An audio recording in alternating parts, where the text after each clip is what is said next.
আসসালামু আলাইকুম, সবাই কেমন আছেন? তো হচ্ছে আজকে আমাদের বাপ বিটির আরও একটা নতুন ব্লগে আপনাদের সবাইকে স্বাগতম জানাচ্ছি। আমরা হচ্ছে সবসময় আসলে ব্লগ বানাইতে পারি না ওইভাবে, মাঝে মধ্যে দু একটা বানাই। রাইসার মনটা অনেক সময় ভালো থাকে, অনেক সময় খারাপ থাকে। তো যাই হোক, আজকে ব্লগটা বানালাম এর জন্য যে আপনার হচ্ছে গতকাল 16ই ডিসেম্বর ছিল। 16ই ডিসেম্বরে আমাকে একজন হচ্ছে একটা গোলাপ ফুল গিফট করে। সেই গোলাপ ফুলটা আমি এনে আমার মেয়েকে মানে রাইসাকে গিফট করি। তো রাইসা এই গোলাপ ফুলটা এত যত্ন করে রেখেছে, দেখেন এখনো হচ্ছে ওর পকেটে আছে, পকেটে নিয়ে নিয়ে ঘুরছে, মানে নষ্ট হতে দেয় নাই, একটা পাপড়িও পড়ে নাই। আম্মু, তোমাকে যে কালকে আমি একটা গোলাপ ফুল গিফট করেছিলাম না, সেই গোলাপ ফুলটা তুমি রেখেছো যত্ন করে বলে?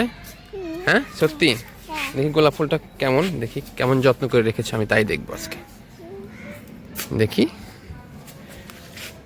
ও মাই গড, মাশাআল্লাহ, সত্যি তো একবারে যত্ন করে রেখেছি বলতে একটা গোলাপের পাপড়িয়ে পড়তে দেয়নি। এই যে, হ্যাঁ, এত যত্ন করে কেন রাখলা বলো আমাকে, বলো এত যত্ন করে কেন রেখেছে বলো আম্মু, এত যত্ন করে কেন রাখলা বলো? তুমি তো কষ্ট করে নিয়েছো, আমার গোলাপ ফুল পছন্দ, তুমি ভালোবেসে নিজের জন্য আমি যত্ন করে। ও, আমি ভালোবেসে তোমাকে গিফট করেছি, এর জন্য যত্ন করে রেখেছো?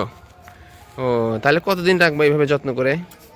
আজকে তো ছিঁড়ে ফেলবো। হ্যাঁ, আজকে ছিঁড়ে ফেলবা? এ হে, এটা হইলো?